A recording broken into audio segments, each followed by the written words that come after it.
ಶ್ರೀ ಗುರುಭ್ಯೋ ನಮಃ ಪರಮಗುರುಭ್ಯೋ ನಮಃ ಶ್ರೀಮದಾನಂದತೀರ್ಥ ಭಗವತ್ಪಾದಾಚಾರ್ಯ ಗುರುಭ್ಯೋ ನಮಃ ಹರಿ ಓಂ.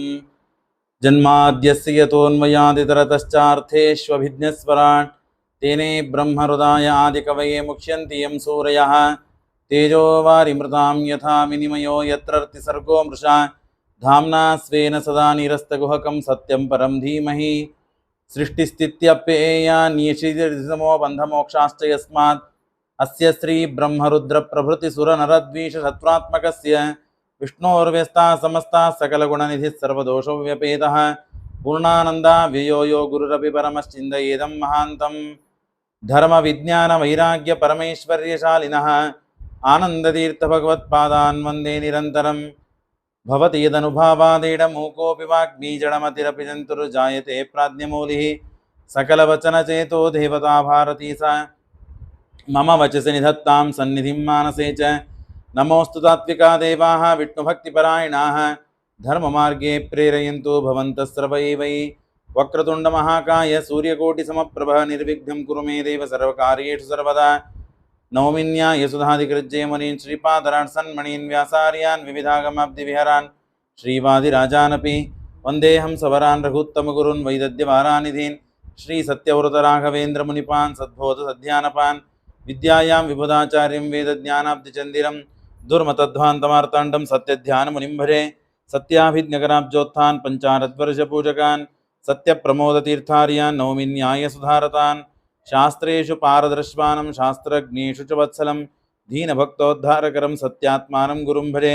ವಿದ್ಯಾಪೀಠವಿದಾತಾರಂ ವಿದ್ಯಾವಾರಿಧಿಚಂದಿರಂ ವಿದ್ಯಾರ್ಥಿವತ್ಸಲಂ ವಂದೇ ಮಹಾಮಹಿಮಸದ್ಗುರುಂ. ಶ್ರೀ ಗುರುಭ್ಯೋ ನಮಃ ಹರಿ ಓಂ. ಕರುಣಾಮಯನಾದಂತಹ ಪರಮಾತ್ಮನ ಅನಂತ ಚರಿತ್ರೆಗಳಲ್ಲಿ ಅನಂತ ಮಹಿಮೆಗಳಲ್ಲಿ ಈ ವಿವಾಹ ಸಂದರ್ಭವನ್ನು ಪರಮಾತ್ಮ ಅನೇಕ ವಿಧವಾಗಿ ನಾಟಕಗಳನ್ನು ಮಾಡ್ತಾ ಲೋಕ ಕಲ್ಯಾಣಕ್ಕಾಗಿ ಈ ವಿವಾಹದ ಮಹಿಮೆಗಳನ್ನು ಜಗತ್ತಿಗೆ ತಾನು ಮಾಡಿ ತೋರಿಸಿದ್ದಾನೆ. ಅದರಲ್ಲಿ ರುಕ್ಮಿಣಿ ಮತ್ತು ಕೃಷ್ಣನ ಒಂದು ವಿವಾಹ ಸಂದರ್ಭ, ಸ್ವಯಂವರದ ಸಂದರ್ಭ, ಅದನ್ನು ಪರಮಾತ್ಮ ಅದ್ಭುತವಾದ ತನ್ನ ಲೀಲೆಗಳಲ್ಲಿ ಒಂದು ಉತ್ಕೃಷ್ಟವಾದ ಲೀಲೆಗಳಂತೆ ಪರಮಾತ್ಮ ಇದನ್ನು ನಿರೂಪಣೆ ಮಾಡಿದ್ದಾನೆ. ಶ್ರೀಮದ್ ಭಾಗವತದಲ್ಲಿ, ಹರಿವಂಶ ಪುರಾಣದಲ್ಲಿಯೂ ಬರ್ತದೆ. ಅಲ್ಲಲ್ಲಿ ಬಂದ ಕಥೆಗಳಲ್ಲಿ ನಮಗೆ ಅನೇಕ ಗೊಂದಲಗಳಾಗ್ತದೆ, ನಿರ್ಣಯ ಇಲ್ಲದೇನೆ ತೋಚದೇ ಇದ್ದಂತೆ ಆಗ್ತದೆ, ತಪ್ಪು ಕಲ್ಪನೆಗಳು ಬರ್ತದೆ. ಆ ಎಲ್ಲ ತಪ್ಪು ಕಲ್ಪನೆಗಳನ್ನು ಕಳೆದು ಹಾಕಿ ಯಥಾರ್ಥವಾದ ನಿರ್ಣಯವನ್ನು ಕೊಟ್ಟು ಪರಮಾತ್ಮ ಯಾಕೆ ಹೀಗೆ ಮಾಡಿದ ಅಂತನ್ನುವ ಒಳ್ಳೆಯ ತಿಳುವಳಿಕೆಗಳನ್ನು ಕೊಡೋದಕ್ಕಾಗಿ ಮಹಾಭಾರತ ತಾತ್ಪರ್ಯ ನಿರ್ಣಯದಲ್ಲಿ ಶ್ರೀಮದಾಚಾರ್ಯರು ಆ ಕಥೆಗಳನ್ನು, ಆ ಲೀಲೆಗಳನ್ನು ನಿರ್ಣಯ ಮಾಡುವುದಕ್ಕಾಗಿ ಈ ನಿರ್ಣಯ ಭಾಗವನ್ನು ಬರೆದಿದ್ದಾರೆ. ಅದರಲ್ಲಿ ರುಕ್ಮಿಣಿ ಕಲ್ಯಾಣ, ಪರಮಾತ್ಮ ಒಬ್ಬೊಬ್ಬರಿಗೆ ಒಂದೊಂದು ಕೊಡ್ತಾನೆ, ಎಲ್ಲವನ್ನೂ ಕೊಡುವುದಿಲ್ಲ. ಹಾಗಾಗಿ ಪರಮಾತ್ಮನ ಹೊರತುಪಡಿಸಿ ಎಲ್ಲರೂ ಅಪೂರ್ಣರು. ನಮಗೆ ಎಲ್ಲ ಇದೆ ಅಂತ ನಾವು ತಿಳ್ಕೊಳ್ಳೋದು ಇದು ಮಹಾ ಅಪರಾಧವಾಗ್ತದೆ. ಏನೋ ಸ್ವಾತಂತ್ರ್ಯದ ಭ್ರಮ ನಮಗೆ ಬರ್ತದೆ. ಅದು ಯಾವುದು ಬರದೇ ಇದ್ದಂತೆ ಪರಮಾತ್ಮನಿಗೆ ವಿಶೇಷವಾಗಿ ಪ್ರಾರ್ಥನೆ ಮಾಡ್ತಾನೆ. ಇದನ್ನು ಕೇಳಬೇಕು. ಐಶ್ವರ್ಯ ಇದ್ದರೆ ಕೀರ್ತಿ ಇರೋದಿಲ್ಲ, ಕೀರ್ತಿ ಇದ್ದರೆ ವಿದ್ಯೆ ಇರೋದಿಲ್ಲ, ವಿದ್ಯೆ ಇದ್ದರೆ ಧನ ಇರೋದಿಲ್ಲ. ಎಲ್ಲ ಇದ್ದರೂ ಏನೋ ಒಂದು ಸಮಸ್ಯೆ ಇದ್ದೇ ಇರ್ತದೆ. ಹಾಗಾಗಿ ಯಾವುದು ಇದೆ ಅಂತ ನಾವು ವಿಚಾರ ಮಾಡಲಿಕ್ಕೆ ಸಾಧ್ಯವಿಲ್ಲ. ಹಾಗಾಗಿ ಯಾವುದಿದೆಯೋ ಅದು ದೇವರ ಅನುಗ್ರಹದಿಂದ, ಎಷ್ಟು ದಿವಸ ಇದೆಯೋ ಅದು ದೇವರ ಅನುಗ್ರಹದಿಂದ. ಆಮೇಲೆ ಅದು ದೇವರು ಇಸ್ಕೊಂಡ ಮತ್ತು ವಾಪಸ್ ಕಿತ್ಕೊಂಡ ಪರಮಾತ್ಮ ಅಂತಂದರೆ ಅದು ದೇವರ ಅನುಗ್ರಹ ಅಂತಲೇ ಭಾವಿಸಬೇಕು. ಇದ್ದದ್ದು ದೇವರ ಅನುಗ್ರಹ, ಇಲ್ಲದೇ ಇದ್ದದ್ದು ದೇವರ ಅನುಗ್ರಹ. ಎಲ್ಲವೂ ಕೂಡ ಆ ಪರಮಾತ್ಮನ ದಯದಿಂದಲೇ ನಡೀತದೆ ಅಂತನ್ನುವ ಅನುಸಂಧಾನಪೂರ್ವಕವಾಗಿ ಈ ಚರಿತ್ರೆಗಳಲ್ಲಿ ಇರುವ ಮರ್ಮ, ತಾತ್ವಿಕವಾದಂತಹ ವಿಷಯ, ಇದನ್ನು ನಾವು ಅರ್ಥ ಮಾಡಿಕೊಳ್ಬೇಕು. ಹಾಗಾಗಿ ಇಲ್ಲಿ ಬಂದ ವಿಷಯ ಇಷ್ಟು. ಪರಮಾತ್ಮ ಕಂಸನನ್ನು ಸಂಹಾರ ಮಾಡಿದ್ದಾನೆ. ಕಂಸನನ್ನು ಸಂಹಾರ ಮಾಡಿದ ಮೇಲೆ ಕಂಸನ ಹೆಂಡಂದರು ಅಸ್ತಿ ಮತ್ತು ಪ್ರಾಸ್ತಿ ಅಂತ ಹೇಳಿ, ಆ ಇಬ್ಬರು ಹೆಣ್ಣು ಮಕ್ಕಳು ಹೋಗಿ ಜರಾಸಂಧನ ಮಕ್ಕಳು ಅವರೆಲ್ಲ. ಹಾಗಾಗಿ ಜರಾಸಂಧನ ಹತ್ರ ಹೋಗಿ ಕೃಷ್ಣ ನನ್ನ ಗಂಡನನ್ನು ಕಂಸನನ್ನು ಸಂಹಾರ ಮಾಡಿದ್ದಾರೆ ಅಂತ ಹೋಗಿ ಸುದ್ದಿಯನ್ನು ತಿಳಿಸ್ತಾರೆ. ಬಹಳ ದುಃಖದಲ್ಲಿ ಇರ್ತಾರೆ. ಗಂಡ ಸತ್ತು ಹೋಗಿದ್ದಾನೆ ಅಂತನ್ನುವ ಬಹಳ ಖೇದ ಇರ್ತದೆ. ಆಗ ಜರಾಸಂಧ ಬಹಳ ದುಃಖವಾಗ್ತದೆ. ಯಾಕೆ ಅಂದರೆ ಕಂಸ ಅಂದರೆ ಸಾಮಾನ್ಯನಾದವನಲ್ಲ. ಅದಕ್ಕಾಗಿ ಅವನು ತೊಂದರೆಗೆ ಯಾವ ತೊಂದರೆಯೂ ಅವನು ಬರಲಿಕ್ಕೆ ಸಾಧ್ಯವಿಲ್ಲ, ಭಾರಿ ಬಲಿಷ್ಠ ಅವನು. ಅದಕ್ಕಾಗಿ ನನ್ನ ಮಕ್ಕಳನ್ನು ಕೊಟ್ಟೆ ನಾನು. ಆದರೆ ನೋಡಿದರೆ ಕೃಷ್ಣನ ಹತ್ರ ಅದು ಗೋಪಾಲಕರು ಕಟ್ಟಿಗೆ ಹೊಡೆದು ಆಕಳಗಳನ್ನು ಮುಂದೆ ಸಾಗಿಸಿ ತಾನು ಕೊಟ್ಟಿಗೆಗಳಲ್ಲಿ ಕಟ್ಟುವ ಗೊಲ್ಲನಿಂದ ಸತ್ತು ಹೋದನಲ್ಲ ಇವನು, ಏನು ಇವನು ಹಾಸ್ಯಾಸ್ಪದ ಅಂತ ಹೇಳಿ ಬಹಳ ದುಃಖದಿಂದ ಅವನ ಪರಿಸ್ಥಿತಿ ಮುಂದೆ ಹಾಗೆ ಬರುತ್ತದೆ. ಯಾವ ಕೃಷ್ಣನಿಂದ ಎಷ್ಟು ಬಾರಿ ಸೋಲ್ತಾನೆ ಅಂತ ನೀವು ಕೇಳಿದ್ದೀರಿ. ಹಾಗಾಗಿ ಬಹಳ ದುಃಖದಿಂದ ವಿಚಾರ ಮಾಡ್ತಾ ಇದ್ದಾನೆ. ದೇವರು ಯಾವ್ಯಾವ ಸಂದರ್ಭ, ಒಬ್ಬ ಕಂಸನನ್ನ ಸಂಹಾರ ಮಾಡೋದಕ್ಕಾಗಿಯೇ ನಾವು ಕೇಳಿದ್ವಿ, ಆಕಾಶವಾಣಿ ಮೂಲಕ ದೇವಕಿಯಲ್ಲಿ 8ನೇ ಗರ್ಭ ಕೃಷ್ಣನಾಗ್ತಾನೆ ನಿನ್ನ ಸಂಹಾರಕ್ಕೆ ಕಾರಣ ಅಂತ. ಕಂಸನ ಸಂಹಾರಕ್ಕಾಗಿ ದೇವರು ಅವತಾರ ಮಾಡಿದ್ದಾನೆ ಅಂತನ್ನುವ ಆಕಾಶವಾಣಿ ನಮಗೆ ತಿಳಿದು ಬರ್ತದೆ. ಅದು ಒಂದೇ ಮಾಡಿದ್ನ ಕೃಷ್ಣ? ಇಲ್ಲ. ಕೃಷ್ಣ ಮಾಡಿದ್ದು, ಹುಟ್ಟುವುದು, ಅವತಾರ ಮಾಡುವುದು ಒಂದು ಸಂದರ್ಭ ಬೇಕಾಗಿತ್ತು ಪರಮಾತ್ಮನಿಗೆ. ಹಾಗಾಗಿ ದುಷ್ಟಾನಾಂ ದಮನಾರ್ಥಾಯ, ಆಮೇಲೆ ಸ್ವಭಕ್ತಾನಾಂ ಹಿತಾಯ ಚ, ಸ್ವಭಕ್ತರಿಗೆ ಹಿತವನ್ನು ಮಾಡಬೇಕು, ದುಷ್ಟರಿಗೆ ದಮನ ಮಾಡಬೇಕು. ಇದೇ ಒಂದು ಮಹತ್ತರವಾದ ಉದ್ದೇಶ. ಒಂದು ನಿಮಿತ್ತ ಬೇಕು, ಯಾವುದೋ ಒಂದು ನಿಮಿತ್ತ ಇದ್ದು ಪರಮಾತ್ಮ ಅವತಾರ ಮಾಡಬೇಕು ಅಂತ ಆಗಲಿ ಅಂತ ಹೇಳಿ ಆ ಕಂಸನ ಸಂಹಾರ, ಅದರಿಂದ ವೈರತ್ವ ಶುರುವಾಯಿತು ನೋಡಿ. ಆಸ್ತಿ ಪ್ರಾಸ್ತಿ ಹೋಗಿ ಹತ್ತದ್ದು, ಆ ಜರಾಸಂಧ ಸಿಟ್ಟಿಗೆ ಬಂದದ್ದು. ಆ ಜರಾಸಂಧ ಅಂದರೆ ಸಾಮಾನ್ಯನಾದವನಲ್ಲ, ಕಂಸನೂ ಹಾಗೆ. ಕಂಸ ಒಬ್ಬನನ್ನು ಹಿಡಿದು ಅವನ ಜೊತೆಗೆ ಇದ್ದ ಎಲ್ಲ ದುಷ್ಟರನ್ನು ಸಂಹಾರ ಮಾಡಿದ. ಹಾಗೆ ಈಗ ಜರಾಸಂಧ ಅಂತಂದರೆ ಜಗತ್ತಿನಲ್ಲಿ ಆ ಜರಾಸಂಧನ ಸಮಯಕ್ಕೆ ಎಷ್ಟು ಜನ ರಾಜರಂತೂ ಇದ್ದರೋ, ಮಾಂಡಲಿಕರು ಅಂತಿದ್ದರೋ, ಅವರೆಲ್ಲರೂ ಇವನು ವಶದಲ್ಲಿದ್ದರು. ಜರಾಸಂಧ ಅಷ್ಟೆಲ್ಲ ಜನಕ್ಕೆ ಗುರುನೂ ಆಗಿದ್ದ. ಕೇವಲ ಒಂದು ಸ್ವಲ್ಪ ಜನ ಮಾತ್ರ ಜರಾಸಂಧನಿಗೆ ವಶರಾಗಿದ್ದಿಲ್ಲ. ಕೀಚಕ, ಬಕಾಸುರ, ಶ್ರೀಮದಾಚಾರ್ಯ ತಾತ್ಪರ್ಯದಲ್ಲಿ ಯಾರು ವಶರಾಗಿದ್ದಿಲ್ಲ ಜರಾಸಂಧನಿಗೆ ಅಂತ ನಾವು ಅದಕ್ಕೆ ಕೀಚಕ ವಿರಾಟ ನಗರದಲ್ಲಿ, ವಿರಾಟ ಪರ್ವದಲ್ಲಿ ನಾವು ಕೇಳ್ತೇವೆ, ಯಾಕೆ ಜರಾಸಂಧಾಲು ದಾಳಿ ಮಾಡಿದ್ದಿಲ್ಲ ಅಂತಂದ್ರೆ ಕೀಚಕ ಇದ್ದ, ಮಹಾಪರಾಕ್ರಮಿ ಇದ್ದ, ಅವನನ್ನ ಎದುರಿಸುವ ಸಾಮರ್ಥ್ಯ ಅವನಿಗೆ ಇದ್ದಿದ್ದಿಲ್ಲ, ಹಾಗ ಹೋಗಿದ್ದಿಲ್ಲ. ಮಥುರಾಪಟ್ಟಣದಲ್ಲಿ ಸ್ವಯಂ ತಾನು ಅಳೆಯನೇ ಇದ್ದ ಕಂಸ, ಹಾಗಾಗಿ ಅಲ್ಲಿ ದಾಳಿ ಮಾಡುವ ಅವಶ್ಯಕತೆ ಇದ್ದಿಲ್ಲ. ಬಕಾಸುರ ಇದ್ದಾನೆ, ಅವನನ್ನು ಸಂಹಾರ ಮಾಡಲಿಕ್ಕೆ ಇವನಿಗೆ ಆಗ್ತಿದ್ದಿಲ್ಲ. ಭೀಮಸೇನ ದೇವರಂತೂ ಸರಿನೇ ಸರಿ.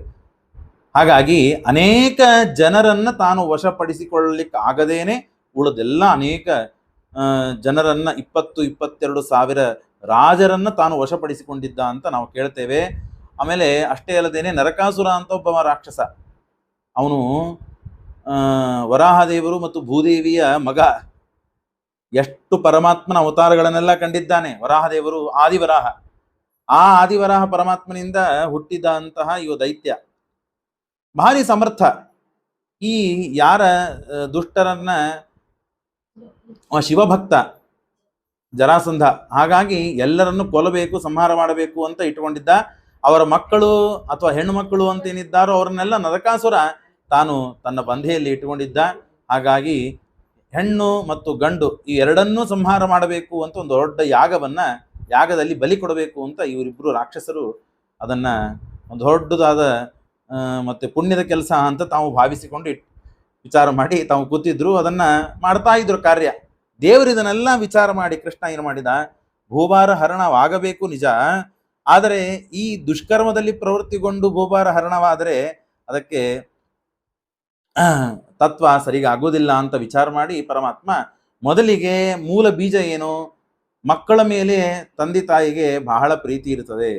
ಹಾಗಾಗಿ ಆ ಮಕ್ಕಳು ಮತ್ತೆ ಯಾರ ಮಕ್ಕಳು, ಅವರು ಜರಾಸಂಧನ ಮಕ್ಕಳು.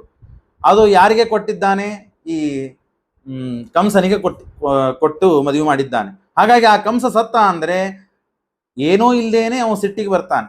ಅಂದಮೇಲೆ ಮಕ್ಕಳ ಹಳೇಂದ್ರನ್ನ ಅಂದ್ರೆ ಮಕ್ಕಳ ಗಂಡರನ್ನ ಕೊಂದರೆ, ಹಳೇಂದ್ರನ್ನ ಕೊಂದರೆ ಇನ್ನೂ ಸಿಟ್ಟಾಗ್ತದೆ, ಹೆಚ್ಚು ಪ್ರೀತಿ. ಹಾಗಾಗಿ ಆಗ ಎಷ್ಟು ಜನರನ್ನ ಕರೆದುಕೊಂಡು ಬಂದು, ನಾವು ಮಹಾಭಾರತ 18 ಅಕ್ಷೋಹಿಣಿ ಸೈನ್ಯ ಅಂತ ನೋಡ್ತೇವೆ. ಅಲ್ಲಿ ಧರ್ಮ ಅಧರ್ಮದ ಜೋರಾದ ಸಂಘರ್ಷಣೆ ಇತ್ತು, ಯುದ್ಧವಿತ್ತು. ಹಾಗಾಗಿ ಬಹಳ ಅದರ ಬಗ್ಗೆ ವಿಶ್ಲೇಷಣಾ, ಯುದ್ಧ, ಅದು ಇದು ಬಹಳ ನಾವು ಮಹಾಭಾರತ ಅಂತ ಕೇಳ್ತೇವೆ. ಆದರೆ ಪ್ರತಿ ಬಾರಿನೂ ಜರಾಸಂಧ ಕೃಷ್ಣನ ಜೊತೆಗೆ ಯುದ್ಧಕ್ಕೆ ಬಂದಾಗ 24 ಅಕ್ಷೋಹಿಣಿ ಸೈನ್ಯ ತೆಗೆದುಕೊಂಡು ಬಂದಿದ್ದಾನೆ. ಹೀಗೆ 18 ಬಾರಿ. ಅಂದ್ರೆ ಪ್ರತಿ ಬಾರಿ ಬಂದಾಗಲೂ ಮಹಾಭಾರತ 18 ಇದ್ದರೆ ಇದು 24, 6 ಅಕ್ಷೋಹಿಣಿ ಸೈನ್ಯ ಹೆಚ್ಚು ತೆಗೆದುಕೊಂಡು ಬಂದಿದ್ದಾನೆ. 18 ಬಾರಿ ಬಂದಿದ್ದಾನೆ. ಅದು ಯಾವುದೂ ಅಂದರೆ ಬಹಳ ಹೆಚ್ಚಿಗೆ ಪ್ರಸಿದ್ಧಿಗೆ ಬರಲಿಲ್ಲ. ಯಾಕೆಂದ್ರೆ ಅದು ಬಹಳ ಮಹತ್ವದ್ದು ಇದ್ದಿದ್ದಿಲ್ಲ ಅಂತ ನಮಗೆ ತೋರುತ್ತದೆ. ಯದ್ಯಪಿ ಜರಾಸಂಧ ಜೊತೆಗಿದ್ದ ಅಸುರರು ರಾಕ್ಷಸರು ಸಂಹಾರ ಆಗಬೇಕು. ಇಲ್ಲಿ ಮಹಾಮಹಾರಥಿಕರು, ದೇವಾದಿ ದೇವತೆಗಳು, ದ್ರೋಣ ಮೊದಲಾದ ಅಶ್ವತ್ಥಾಮಾಚಾರ್ಯ, ದ್ರೋಣಾಚಾರ್ಯ, ಭೀಷ್ಮಾಚಾರ್ಯ ಸಾಮಾನ್ಯರಾದವರಲ್ಲ, ಸ್ವಯಂ ಎಲ್ಲರಿಗೂ ಅಗ್ರೇಸರನಾದಂತಹ ಕಲಿ ಇದ್ದಾನೆ. ಹಾಗಾಗಿ ಧರ್ಮ ಮತ್ತು ಅಧರ್ಮ ಪಾಂಡವರಿದ್ದಾರೆ. ಈ ಯುದ್ಧ ಅತಿ ಪ್ರಸಿದ್ಧಿಗೆ ಬಂತು. ವೇದವ್ಯಾಸ ದೇವರು, ಪರಶುರಾಮ ದೇವರು, ಸ್ವಯಂ ಕೃಷ್ಣ ಮೂರು ಅವತಾರದಿಂದ ಇಲ್ಲೆಲ್ಲ ಬಂದಿದ್ದು ನೋಡಿ. ಹೇಳೋ ತಾತ್ಪರ್ಯ ಏನಂತಂದ್ರೆ, ಅಷ್ಟು ಜನರನ್ನ ಸಂಹಾರ ಮಾಡಬೇಕು ಅಂದ್ರೆ ಯಾರ ಹಿಂದೆ ಇಷ್ಟು ಜನ ಇದ್ದಾರೆ ಅವರನ್ನ ಮೊದಲಿಗೆ ಕೊಂದ್ರೆ ಎಷ್ಟು ಜನ ಉಳಿದು ಬಿಡ್ತಾರೆ. ಹಾಗಾಗಿ ಹಿಂದಿದ್ದವರನ್ನ ಕೊಲ್ತಾ ಸಂಹಾರ ಮಾಡ್ತಾ ಕೊನೆಗೆ ನಾಯಕನಾದವನ್ನ ಸಂಹಾರ ಮಾಡಬೇಕು ಅಂತ ಹೇಳಿ ಜರಾಸಂಧನನ್ನ ಪರಮಾತ್ಮ ಗುರುತು ಮಾಡಿ ಆ ಜರಾಸಂಧನನ್ನ ಶೃಂಗಿಗ್ರಾಹಕ ಅಂತಾರೆ. ಅದನ್ನ ಅವನನ್ನು ಬಟ್ಟು ಮಾಡಿಕೊಂಡು ಅವನ ಸಂಹಾರ ಮಾಡ್ಲಿಕ್ಕೆ ಹೋಗ್ಬೇಕು ಅಂತ ಹೇಳಿ ಜರಾಸಂಧ ಎಷ್ಟು ಜನರನ್ನ ಕರೆದುಕೊಂಡು ಬಂದು ಯುದ್ಧ ಮಾಡಿದ. ಆಗ ಎಷ್ಟು ಬಾರಿ ಆದರೂ ಸೋಲುವ ಪ್ರಸಂಗ ಬಂದಿತ್ತು. ಸರುಕ್ಮಿ ನಾಮಕೋ ಗೃಜಃ, ಅಲ್ಲಿ ಆ ಜರಾಸಂಧನಿಗೆ ಅತ್ಯಂತ ಪ್ರೀತಿ ಪಾತ್ರ, ಮಗನಿಗಿಂತೂ ಹೆಚ್ಚಿನ ಪ್ರೀತಿ ಅಂತಂದ್ರೆ ಶಿಶುಪಾಲ. ಬಹಳ ಪ್ರೀತಿ ಇತ್ತು ಅವನ ಮೇಲೆ. ಮಗನಿಗೂ ಅಷ್ಟು ಪ್ರೀತಿ ಮಾಡ್ತಿದ್ದಿಲ್ಲ, ಅಷ್ಟು ಪ್ರೀತಿ ಮಾಡ್ತಿದ್ದ. ಅವನಿಗೆ ಈ ರುಕ್ಮಿಣಿಯನ್ನು ಕೊಟ್ಟು ವಿವಾಹ ಮಾಡಬೇಕು ಅಂತ ಭೀಷ್ಮಕ ರಾಜ ಆ ರುಕ್ಮಿಯ ಮಾತನ್ನು ಕೇಳಿ ತಾನು ಮುಂದೆ ಬಂದಿದ್ದಾನೆ.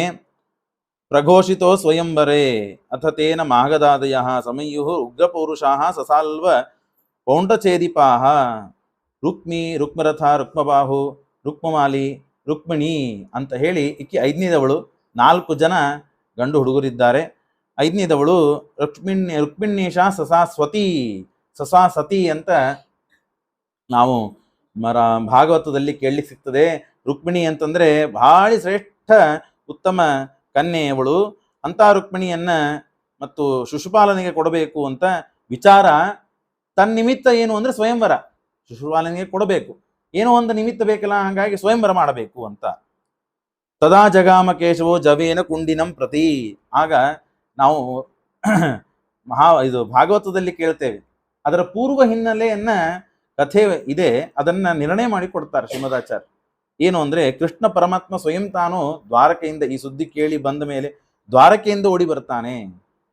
ನಾವು ಕೇಳ್ತೇವೆ, ಒಬ್ಬ ಬ್ರಾಹ್ಮಣಗೆ ರುಕ್ಮಿಣಿ ಪತ್ರವನ್ನು ಬರೆದು ಕಳಿಸ್ತಾಳೆ, ನೀನು ಬಂದು ನನ್ನನ್ನು ಸ್ವೀಕಾರ ಮಾಡಿಕೊಂಡು ಕರೆದುಕೊಂಡು ಹೋಗಬೇಕು ಅಂತ ಹೇಳಿ.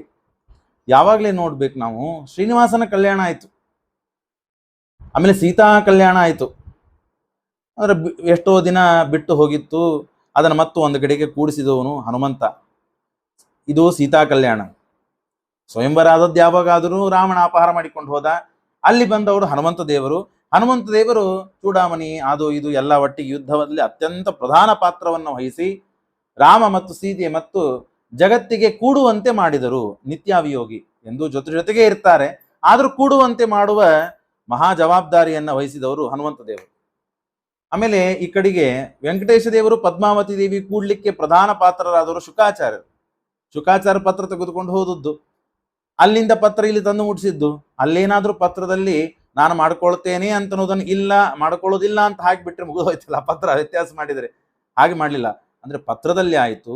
ಒಟ್ಟಾರೆ ಎಲ್ಲ ವಿಷಯದಲ್ಲಿ ಒಬ್ಬ ದೊಡ್ಡವರನ್ನ ಆರಿಸ್ತಾರೆ. ಯಾರ ಕೆಲಸ ಯಾರು ಮಾಡಿದರೇನೆ ಅದು ಕೆಲಸ ಪೂರ್ಣವಾಗ್ತದೋ ಅಂಥವರನ್ನು ಆರಿಸ್ತಾರೆ. ಹಾಗಾಗಿ ಅಲ್ಲಿ ಶುಕಾಚಾರ್ಯರಂತಹವರು, ಬೃಹಸ್ಪತ್ಯಾಚಾರ್ಯ ಬಂದಿದ್ರು. ಬೃಹಸ್ಪತ್ಯಾಚಾರ್ಯ ಹೇಳ್ತಾರೆ, ಈ ಕೆಲಸಕ್ಕೆ ನಾನು ಯೋಗ್ಯ ಅಲ್ಲ, ಹಾಗಾಗಿ ನನಗಿಂತ ದೊಡ್ಡವರಿದ್ದಾರೆ ಶುಕಾಚಾರ್ಯರು, ಅವ್ರನ್ನ ಕರೆದುಕೊಂಡು ಬರ್ರಿ. ಹಾಗಾಗಿ ಶುಕಾಚಾರ್ಯರು ಬಂದಿದ್ರು. ಆದ್ದರಿಂದ ಶುಕಾಚಾರ್ಯರಿಂದ ಶ್ರೀನಿವಾಸ ಮತ್ತು ಪದ್ಮಾವತಿ ದೇವಿಯ ವಿವಾಹ ಆಯಿತು. ಹನುಮಂತ ದೇವರಿಂದ ಸೀತಾ ಮತ್ತು ರಾಮಚಂದ್ರ ದೇವರು ಒಂದು ಕಡೆಗೆ ಕೂಡುವಂತೆ ಆಯಿತು. ಇಲ್ಲಿ ಯಾರು ಅಂದ್ರೆ ಬ್ರಾಹ್ಮಣ ಪತ್ರವನ್ನು ತೆಗೆದುಕೊಂಡು ಬಂದ. ಹಾಗಾಗಿ ಭಾಗವತದಲ್ಲಿ ಏನ್ ಬರ್ತದೆ ಅಂದ್ರೆ, ಯಾರೋ ಒಬ್ಬ ಬ್ರಾಹ್ಮಣ ಅಂತ ಬರ್ತದೆ. ಅದಕ್ಕೆ ಟಿಪ್ಪಣಿಕಾರರು ಹೇಳ್ತಾರೆ, ಯಾರೊಬ್ಬ ಬ್ರಾಹ್ಮಣ ಅಲ್ಲ, ಅವನು ಮಹಾ ಮತ್ತು ಯೋಗ್ಯತೆ ಇದ್ದ ಬ್ರಾಹ್ಮಣನೇ. ಒಂದಾ ರುದ್ರದೇವರಾಗಿರ್ಬೇಕು, ಇಲ್ಲ ಬ್ರಹ್ಮದೇವರಾಗಿರ್ಬೇಕು, ಹೊರತು ಯಾರೋ ಒಬ್ಬ ಬ್ರಾಹ್ಮಣ ಇಲ್ಲ. ಅವರಲ್ಲಿ ಆವೇಶ ಇರ್ತದೆ. ಬ್ರಾಹ್ಮಣರು ಅಂತಂದ್ರೆ ಮತ್ತು ಉತ್ತಮ ಪರಮಾತ್ಮನ ಅಧಿಷ್ಠಾನವೇ ಸರಿ. ಆದರೂ ಕೂಡ ಇಲ್ಲಿ ವಿಶೇಷ ಸನ್ನಿಧಾನ ಇಲ್ಲದೆ ಇದ್ರೆ ಅವರು ಪರಮಾತ್ಮನ ಕೆಲಸ ಮಾಡ್ಲಿಕ್ಕೆ ಅವ್ರು ಯೋಗ್ಯನೇ ಇಲ್ಲ. ಲಕ್ಷ್ಮೀದೇವಿ ಆರಿಸ್ತಾನೆ ಇದ್ದಿದ್ದಿಲ್ಲ. ಆರಿಸಿದ್ದಾಳೆ ಅಂದ್ರೆ ಅವರು ಉತ್ತಮ ಯೋಗ್ಯ ಬ್ರಾಹ್ಮಣನೇ ಆಗಿರಬೇಕು ಅಂತ. ಆಗ ಪರಮಾತ್ಮ ತಾನು ಈ ಸುದ್ದಿಯನ್ನ ಕೇಳಿ ಸಪತ್ರಿವಾಹುನಾಸ್ಯತೆ ನರೇಶ್ವರ ಪತತ್ಯದಾಹ, ಆಗ ದೇವರ ಜೊತೆಗೆ ಯುದ್ಧ ಆಡ್ಲಿಕ್ಕೆ ಬರ್ತಾರೆ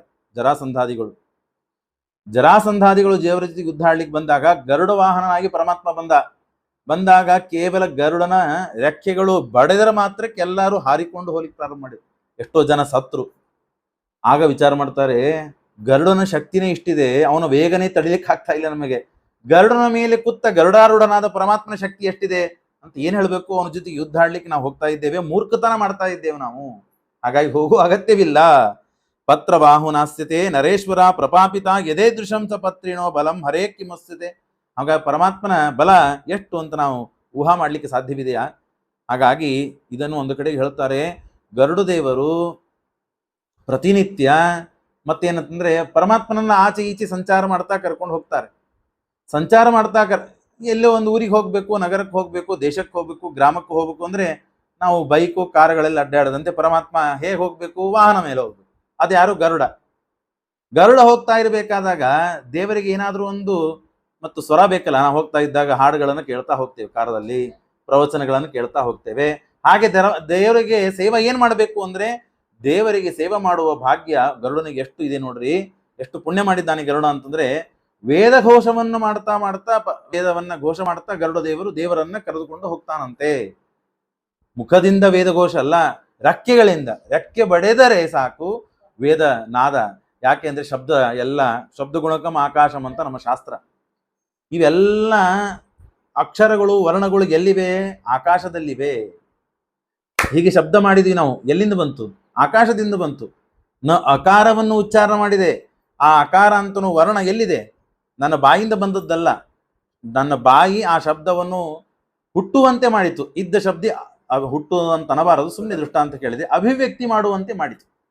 ಇದ್ದ ಶಬ್ದ ಅಭಿವ್ಯಕ್ತಿ ಮಾಡುವಂತೆ ಮಾಡಿತು. ಆ ಶಬ್ದ ನಮ್ಮ ಧ್ವನಿಯ ಮೂಲಕವಾಗಿ ನಿಮ್ಮ ಕಿವಿತನ ಬಂದು ಮುಟ್ಟಿ ಆ ಶಬ್ದದ ಜ್ಞಾನಕ್ಕೆ ನೀವು ರಿಪ್ಲೈ ಮಾಡುವಂತೆ ಆಯಿತು. ಹಾಗಾಗಿ ಇದೆಲ್ಲ ಮಾಡುವುದು ಯಾವುದು? ಆಕಾಶದಲ್ಲಿ ಇದ್ದ ಅನಾದಿ ಕಾಲದಿಂದ ಇವೆ ಶಬ್ದಗಳು. ಈ ಶಬ್ದಗಳನ್ನ ಮಾಡ್ತಾ ಹೋಗ್ತಾನೆ ಗರುಡ. ಏನು ಶಬ್ದಗಳು? ಸುಮ್ಮನೇನೋ ಜಾಗಂಟಿ ಚಳ್ಳಂ ಬಾರಿಸ್ತಾ ಹೋದಂತೆ ಅಲ್ಲ, ವೇದಗಳನ್ನ ಅನ್ನತಾ ಹೋಗ್ತಾನಂತೆ ಅಂತ ಗರುಡ.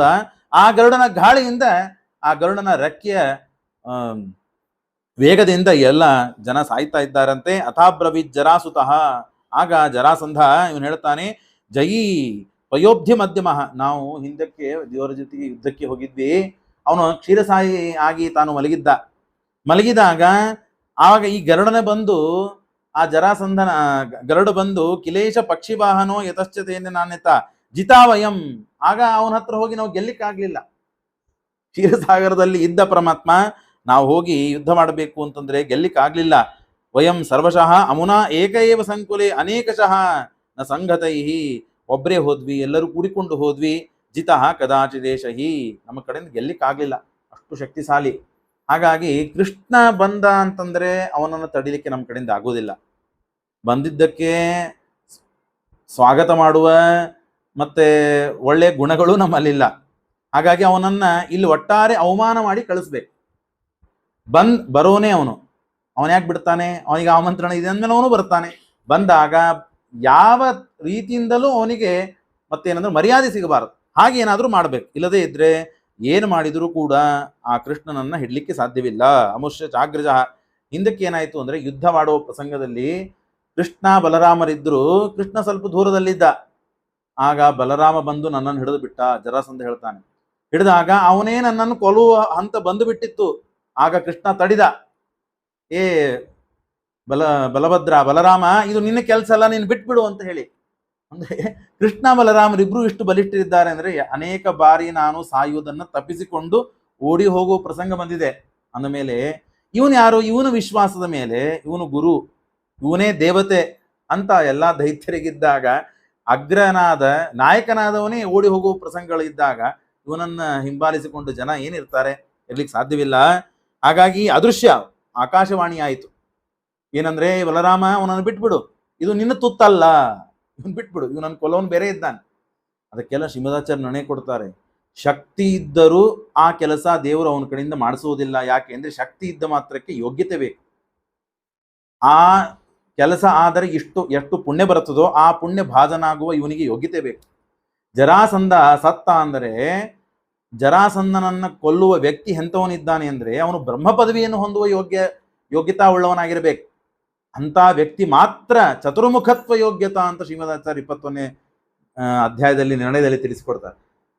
ಯಾರು ಇಷ್ಟು ಪರಮಾತ್ಮನನ್ನ ದ್ವೇಷ ಮಾಡುವ ಅಗ್ರೇಸರನಾದಂತಹ ಜರಾಸಂಧ, ಆ ಜರಾಸಂಧನನ್ನು ಕೊಂದರೆ ನೇರವಾಗಿ ಚತುರ್ಮುಖ ಪದವಿಯನ್ನು ಹೊಂದ್ತಾನೆ. ಚತುರ್ಮುಖ ಪದವಿಯನ್ನು ಹೊಂದುವ ಯೋಗ್ಯತೆ ಬಲರಾಮನಿಗಿಲ್ಲ. ಅದು ಯಾರಿಗಿದೆ? ಭೀಮಸೇನ ದೇವರಿಗೆ ಮಾತ್ರ ಇದೆ, ಹನುಮಂತ ದೇವರಿಗೆ ಮಾತ್ರ ಇದೆ, ಮಧ್ವಾಚಾರ್ಯರಿಗೆ ಮಾತ್ರ ಇದೆ. ಹಾಗಾಗಿ ಆ 3 ಅವತಾರಗಳಲ್ಲಿ ಇದ್ದ ಯಾರೋ ಒಬ್ಬರು ಕೊಲ್ಲಬೇಕು ಇವರಿಗೆ. ಹಾಗಾಗಿ ಅವತ್ತು ಆಕಾಶವಾಣಿ ಆಯಿತು, ಅದೃಶ್ಯ ವಾಕ್ಯತಃ ವಾಕ್ಯ ಕೇಳಿತು, ಯಾರು ಮಾತನಾಡಿದ್ರು ಗೊತ್ತಾಗ್ಲಿಲ್ಲ. ಪ್ರತಾರಣ ಬಹಳಷ್ಟು ಹೊಡಚಿಕೊಂಡು ನಾನು ಸುಸ್ತನಾಗಿ ಬಿದ್ದುಬಿಟ್ಟೆ. ಸುಪೀಡಿತಂ ಕಿಮಸ್ಯ ತುಚ್ಛತೆ ಬಲಂ ಹರೇಹೆ, ಹಾಗಾಗಿ ನಾವೆಲ್ಲ ಅವ್ರ ಮುಂದೆ ತೃಣಕ್ಕೆ ಸಮಾನ ಅಂತ ಹೇಳಿ. ಕೆಲವೊಮ್ಮೆ ಹೇಗಿರ್ತದೆ, ಒಳ್ಳೆ ಜೀವಿಗಳು ಆವೇಶಗೊಂಡಾಗ ದೇವರ ಮಹಿಮೆ, ದೇವರ ಭಕ್ತರ ಮಹಿಮೆ, ತಾವು ಭಕ್ತ ಪರವಶರಾಗಿ ಎಷ್ಟೋ ನಾವು ಹಿರಣ್ಯಕಶಿಪುನ ಸಮಯದಲ್ಲಿಯೂ ನಾವು ಅನೇಕ ಬಾರಿ ಕೇಳಿದ್ದೇವೆ. ಹಿರಣ್ಯಾಕ್ಷ ಸತ್ತಾಗ ತನ್ನ ಮಕ್ಕಳನ್ನ, ಹೆಂಡತಿ, ತಾಯಿಯನ್ನ ಕೂಡಿಸಿಕೊಂಡು ಹಿರಣ್ಯಕಶಿಪು ತಾನು ಉಪದೇಶ ಮಾಡಿದ್ದಾನೆ. ಯಾಕೆ? ಅಲ್ಲಿ ಸುಜೀವ ಆವೇಶ ಇತ್ತು, ಜಯನ ಆವೇಶ ಇತ್ತು. ಹಾಗೂ ಇಲ್ಲಿಯೂ ಕೂಡ ಹಿಮಸ್ಯ ತುಚ್ಛತೆ ಬಲಂ ವಯಂ ತೃಣೋಪಮಾಹ ಕೃತಾಹ, ನಮ್ಮ ಕಡ್ಡಿ ಕಸಕ್ಕಿಂತಲೂ ಅತೂತನನ್ನಾಗಿ ಮಾಡಿಬಿಟ್ಟ. ಏನೂ ಲೆಕ್ಕನೇ ಇಲ್ಲ ಅಂತ ಮಾಡಿದ ದೇವರು. ಅಷ್ಟು ನಮ್ಮ ಅವಸ್ಥೆ ಇದ್ದಾಗ ಯಾಕೆ ಹೋಗಬೇಕು ಅಂತಂದಾಗ ಅಲ್ಲಿ ಚೇದೀಪ ಈ ಶಿಶುಪಾಲನೆ ಎದ್ದು ನಿಂತು ಮಾತನಾಡುತ್ತಾನೆ. ಪುರಾ ಹರೇರ್ಹಿ ಪಾರ್ಷದಃ ಪ್ರಸನ್ನ ಬುದ್ಧಿರೇಕದ ಶೃಣಶ್ವರಾಜ ಸತ್ತಮಂ ಪ್ರಭುಂ ಶಿವ ಸ್ವಯಂಭುವೋ ರುದ್ರ ಗರುಡ ಬ್ರಹ್ಮ ಯಾರೇ ಇರಲಿ ಪರಮಾತ್ಮನ ಮುಂದೆ ಏನೂ ಇಲ್ಲ. ಹರಿಂ ವದಂತಿ, ಏನು ಹೇಳಬೇಕು? ನಮೈ ವೃಷ, ನಾನು ಹೇಳೋದು ಸುಳ್ಳಲ್ಲಿದು, ನಿಜವಾದ ಮಾತನ್ನು ಹೇಳ್ತೇನೆ ನಾನು. ಅಮುಷ್ಯ ಭಕ್ತಿರನ್ಯತಾ ಪುನಶ್ಚ ಜಾಯತೆ ಕೃಧ. ಆಗ ದೇವರ ಮೇಲೆ ಭಕ್ತಿ ಪರವಶನಾಗಿ ತಾನೇನು ಮಾಡ್ತಾ ಇದ್ದಾನೆ, ಆ ಶಿಶುಪಾಲ ಹೇಳ್ತಾ ಹೋಗ್ತಾ ಇದ್ದಾನೆ. ದೇವರನ್ನ ಸ್ತೋತ್ರ ಮಾಡ್ತಾ ಇದ್ದಾನೆ, ದೇವರನ್ನು ಕೊಂಡಾಡ್ತಾ ಇದ್ದಾನೆ, ದೇವರ ಗುಣಗಳನ್ನು ಹೇಳ್ತಾನೆ, ದೇವರ ಮಹಿಮೆಗಳನ್ನು ಹೇಳ್ತಾ ಇದ್ದಾನೆ. ಅವಸ್ಥೆ ಏನು ಅಲ್ಲೇನು, ಯಾವ ಮೀಟಿಂಗ್ ನಡೀತಾ ಇದೆ ಅಂದರೆ ದೇವರನ್ನ ಬೈಯುವ ಮೀಟಿಂಗ್, ದೇವರನ್ನ ತಿರಸ್ಕಾರ ಮಾಡುವ ಸಭೆ ಅದು.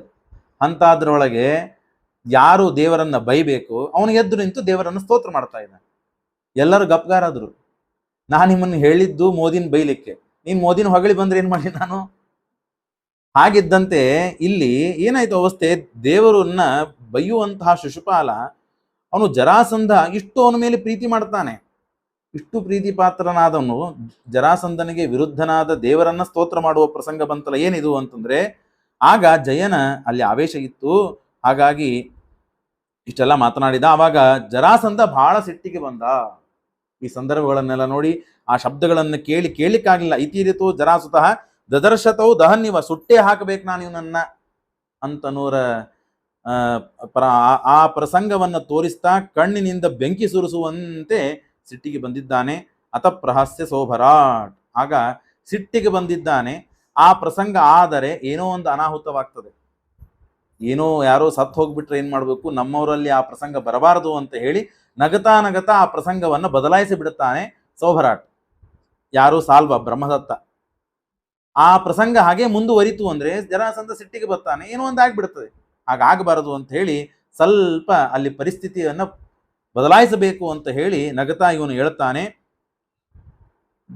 ವಿಭಿಂದಿತವು ಕೃಧಾ ಸ್ಫುರಂತ ಮೀಕ್ಷಚ. ದೇವರು ಯಾವ್ಯಾವ ಪ್ರಸಂಗವನ್ನ ಯಾರಿಗೆ ಹೇಗೆ ತಂದು ಕೊಡ್ತಾನೆ ಅಂತನ್ನೋದು ಗೊತ್ತಾಗೋದಿಲ್ಲ. ಬಹಳ ವಿಚಿತ್ರ. ಬಹಳ ವೈಭವದಿಂದ ಇದ್ದೇವೆ ಅಂತ ಅನ್ನೋದ್ರೊಳಗೆ ಏನೂ ಇಲ್ಲ, ದರಿದ್ರಾಗ್ಬಿಡ್ತೇವೆ. ಬಹಳ ಆರೋಗ್ಯದಿಂದ ಇದ್ದೇವೆ ಅಂತ ನಾವು ಅಷ್ಟರೊಳಗೇನೆ ಏನೋ ಒಂದು ಸಣ್ಣ ತೊಂದರೆ, ಮನುಷ್ಯ ಸತ್ತೇ ಹೋಗ್ಬಿಡ್ತಾನೆ. ಈ ಮೊನ್ನೆ ಸ್ವಲ್ಪ ದಿನಗಳಲ್ಲಿ ಒಂದು ಮದುವೆಗೆ ಹೋಗಿದ್ದೆ. ಯಾರ ವಧುವರರಿದ್ದರೋ ಅವರ ತಂದೆ ಭಾರಿ ದಷ್ಟಪುಷ್ಟರು. ಇನ್ನೇನು 40-45 ವರ್ಷ ಇತ್ತು. ಮದ್ವೆ ಮುಗಿಸ್ಕೊಂಡು ಶಮಕ್ಕಂತೆ ಮಲಗಿದ್ದಾರೆ, ಇನ್ನತನ ಇದ್ದಿಲ್ಲ ಅವರು, ಕೋಮಾದಲ್ಲಿದ್ದಾರೆ. ಏನೋ ಒಂದು ಹೊಸ ವೈರಸ್ ಬಂದಿದಂತೆ. ಅದು ಬಹಳ ಮಂದಿಗೆ ಬರುವುದಿಲ್ಲಂತೆ, ಸ್ವಲ್ಪ ಜನಕ್ಕೆ ಬರ್ತದೆ. ಅದರೊಳಗೆ ಇವರೊಬ್ಬರು ಪಾಲಾಗಿದ್ದಾರೆ. ಈಗ ಸ್ವಲ್ಪ ಕಾಲು ಕೈ ಆಡಿಸುವುದು ಏನೋ ನಡೆದಿದೆ ಅಂತ ಹೇಳಿದ್ರು. ಅತ್ಯಂತ ಹತ್ತಿರ ಇದ್ದ ವ್ಯಕ್ತಿ.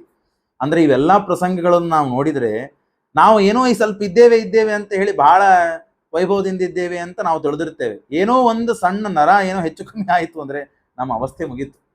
ಹಾಗಾಗಿ ದೇವರು ಯಾವ ಪ್ರಸಂಗ ಯಾರಿಗೆ ತಂದು ಕೊಡ್ತಾನೆ ಅಂತ ಅನ್ನೋದು ಹೇಳಲಿಕ್ಕೆ ಸಾಧ್ಯವಿಲ್ಲ. ಅವರವರ ಕರ್ಮಾನುಸಾರವಾಗಿ ಇದ್ದಷ್ಟು ಕಾಲ ದೇವರ ಅನುಗ್ರಹದಿಂದ ಸಾಧನೆಗಳನ್ನ ದೇವರು ಮಾಡಿಸಬೇಕು, ಇನ್ನು ಮುಂದೆ ನಮಗೆ ಸಾಧನೆ ಆಗುವಂತೆ ನೋಡಿಬೇಕು ಅಂತನ್ಲಿಕ್ಕೆ ಇವೆಲ್ಲ ಕಥೆಗಳು ದೃಷ್ಟಾಂತ. ನತನ್ ವೃಷಾ ಹರಿ ಸ್ವಯಂ ಜನಾರ್ದನೋ ವಧಾಯಚ. ನೀನು ನಾವಿಲ್ಲೆಲ್ಲ ಕುಳಿತಿದ್ದು ಯಾಕೆ ಅಂತಂದ್ರೆ ದೇವರನ್ನ ಬೈಲಿಕ್ಕೆ, ದೇವರನ್ನ ನಿಂದೆ ಮಾಡ್ಲಿಕ್ಕೆ, ದೇವರನ್ನ ಕೊಲ್ಲಬೇಕು ಹೇಗೆ ಅಂತ ಅನ್ನೋದನ್ನ ವಿಚಾರ ಮಾಡ್ಲಿಕ್ಕೆ. ಕೃಷ್ಣ ಹೇಗೆ ಸಾಯ್ತಾನೆ, ಏನ್ ಮಾಡಿದ್ರೆ ಸಾಯ್ತಾನೆ ಕೃಷ್ಣ, ಅದನ್ನು ವಿಚಾರ ಮಾಡೋದು ಬಿಟ್ಟು ಕೃಷ್ಣನ ಸ್ತೋತ್ರ ಮಾಡ್ತಾ ಹೋದ್ರೆ ಮೀಟಿಂಗ್ ಎಲ್ಲ ಫೇಲ್ ಆಗ್ತದೆ, ಟೈಮ್ ವೇಸ್ಟ್ ಆಗ್ತದೆ. ನಮ್ಗೆ ಎದಕ್ಕೆ ಮಾಡ್ಬೇಕು ಇದನ್ನೆಲ್ಲ ನಾವು? ಹಾಗಾಗಿ ಸ್ವಧರ್ಮ ಏಷ, ಯಾಕೆ ಇದನ್ನು ಹೇಳ್ತೇನೆ ಕೇಳು ನೀನು. ದೇವರನ್ನ ಸ್ತೋತ್ರ ಮಾಡ್ತಾ ಇದ್ದ, ಸಿಟ್ಟಿಗೆ ಬಂದಿದ್ದ, ದೇವರನ್ನ ಬೈಲಿಕ್ಕೆ ಪ್ರಾರಂಭ ಮಾಡಿದ ಸಾಲ್ವ, ಸಿಟ್ಟು ಕಮ್ಮಿ ಆಯಿತು, ಸಂತೋಷ ಹೆಚ್ಚಾಯಿತು ಜರಾಸಂಧನಿಗೆ. ಯಾಕೆ ಇದನ್ನು ಹೇಳಬೇಕು ನಾನು ಅಂತಂದ್ರೆ, ಸಾಲ್ವ ಹೇಳ್ತಾನೆ, ನಮ್ಮ ಧರ್ಮ ದೇವರನ್ನ ಸ್ತೋತ್ರ ಮಾಡುವುದು ದೇವರ ಭಕ್ತರ ಧರ್ಮ ಹೇಗೋ, ದೇವರನ್ನ ಬೈಯುವುದು, ದೇವರನ್ನ ನಿಂದ ಮಾಡುವುದು, ದೇವರನ್ನ ಸಾಯುವ ಬಗೆ ಹೇಗೆ ಅಂತ ವಿಚಾರ ಮಾಡುವುದು ನಮ್ಮ ಧರ್ಮ ಇದು. ಇಲ್ಲದೇ ಇದ್ರೆ ನಮ್ಮ ಗುರು ಇದ್ದಾನಲ್ಲ ಜರಾಸಂಧ, ಸಿಟ್ಟಿಗೆ ಬರ್ತಾನೆ, ಅವನ ಅನುಗ್ರಹ ಆಗೋದಿಲ್ಲ, ನಮಗೆ ಅಧೋಗತಿ ಆಗ್ತದೆ ಅಂತ ತಮ್ಮಲ್ಲಿ ಹೀಗೆ ಮಾತು ನಡೀತಾ ಇದೆ. ಅಂದ್ರೆ ದೃಷ್ಟಿಕೋನ ಮನುಷ್ಯರದ್ದು ಹೇಗಿರ್ತದೆ, ಎಲ್ಲೆಲ್ಲಿ ಯಾವ ಪ್ರಸಂಗಕ್ಕೆ, ಅದು ಅವ್ರದ್ದು ಅದೇ ಧರ್ಮ. ಸ್ವಧರ್ಮ ಏಷ ನ ಸದಾ ದೃಢ ಪ್ರತಿಪದ. ಬೈಯುವುದಂದ್ರೆ ಸುಮ್ಮನೆ ಬೈಯುವುದಲ್ಲ, ದ್ವೇಷ ಮಾಡುವುದಂದ್ರೆ ಸುಮ್ಮನೆ ದ್ವೇಷ ಮಾಡುವುದಲ್ಲ. ಸುಮ್ಮನೆ 2 ರೂಪಾಯಿ ಕೊಡ್ತಾರೆ, 4 ರೂಪಾಯಿ ಕೊಡ್ತಾರೆ, ಹಣ ಕೊಡ್ತಾರೆ, ಬೈರಿ ಇವತ್ತು ನನ್ನ ಸ್ತೋತ್ರ ಮಾಡ್ರಿ, ಹಾಗಲ್ಲ. ಅದು ಆತ್ಮಸಾತ ಆಗ್ಬೇಕು, ರಕ್ತಗತ ಆಗಬೇಕದು. ನಾವು ಬೈಯುವುದನ್ನ ಅಥವಾ ನಾವು ದ್ವೇಷ ಮಾಡುವುದನ್ನ ನೋಡಿದರೆ ನಮ್ಮನ್ನು ನೋಡಿ 4 ಮಂದಿ ಕಲಿಬೇಕದು. ಭಕ್ತಿ ಮಾಡುವುದನ್ನು ನೋಡಿ ಕಲಿಬೇಕಂತಾರಲ್ಲ, ಹಾಗೆ ದ್ವೇಷ ಮಾಡುವುದನ್ನು ನೋಡಿ 4 ಮಂದಿ ದ್ವೇಷ ಮಾಡುವುದು ಕಲಿಬೇಕು. ಹಾಗೆ ನಾವು ಮಾಡಬೇಕು. ಅದನ್ನು ಬಿಟ್ಟು ಸ್ವಧರ್ಮಿಣಃ, ಯಾಕೆ ನಮ್ಮ ಧರ್ಮ ಅದು, ಇದ್ರೊಳಗೇನು ತಪ್ಪಿಲ್ಲ. ಹತಾಪಿ ಪ್ರಯಾಮ ಸದ್ಗತಿಂ ಧ್ರುವಂ, ಇದರಿಂದಲೇ ನಮ್ಮ ಸದ್ಗತಿ ಇದೆ ಹೊರತು ದುರ್ಗತಿ ಅಲ್ಲ. ಇದನ್ನೇ ಶ್ರೀಮದಾಚಾರ್ಯ ಹಿಂದಿನ ಅಧ್ಯಾಯಗಳೆಲ್ಲ ತಿಳಿಸ್ತಾರೆ. ಅಂದ್ರೆ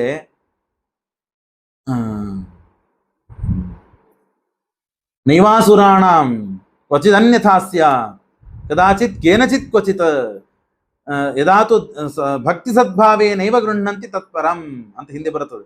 ಎಂದೂ ಕೂಡ ದೇವತೆಗಳಿಗೆ ಅಂಧನ್ ತಮಸ್ಸು ಇಲ್ಲ, ಎಂದೂ ದೈತ್ಯರಿಗೆ ಮೋಕ್ಷವಿಲ್ಲ. ಯಾಕೆ ಹಾಗೆ ಅಂತಂದ್ರೆ ಅವ್ರ ಜೀವರಾಶಿಗಳ ಯೋಗ್ಯತೆನೇ ಹಾಗೆ. ಯಾಕೆ ಅಂತನ್ಲಿಕ್ಕೆ ಅದು ದೃಷ್ಟಾಂತ ಕೊಡ್ತಾರೆ. ಎಂದಾದ್ರೂ ಮೆಣಸಿನಕಾಯಿ ಯಾವ ಯುಗದಲ್ಲಾದ್ರೂ ಸಿಹಿ ಆಗಿ ಹುಟ್ಟಿದೆಯಾ? ಹುಟ್ಟಿಲ್ಲ.